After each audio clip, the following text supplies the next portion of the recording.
Elle est l'une des fondatrices des Guerrilla Girls à New York en 1985. Elle est venue dans l'anonymat et pour la première fois à Bruxelles. Elle porte le nom d'une artiste précurseur du féminisme, Frida Kahlo. Ce collectif délivre avant tout un message: trop peu de femmes dans l'art. On a commencé à démontrer en 1985 la présence du racisme, du sexisme et de l'exclusion dans le monde de l'art. 30 ans plus tard, nous constatons que le problème n'est vraiment pas simple et qu'il y a encore de nombreuses actions à réaliser pour éviter la corruption et les intérêts dans le business de l'art.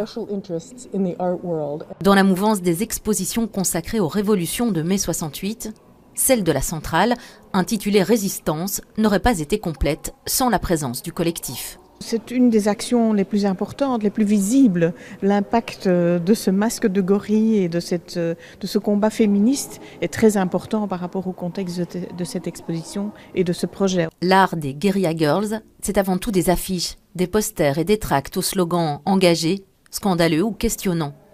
Lors des happenings, les filles distribuent des tracts dans les villes, toujours sous le masque de singe. Avant tout, le masque est pour protéger nos identités. Cela permet de focaliser sur le problème. Et le masque de gorille a été choisi car il y a ce jeu de mots amusant entre guérilla et gorille, qui est le symbole de liberté. Nous sommes les deux. C'est ce que les Guerrilla Girls partageront ce soir à la Centrale, lors d'une présentation et d'un échange avec le public, engagé forcément.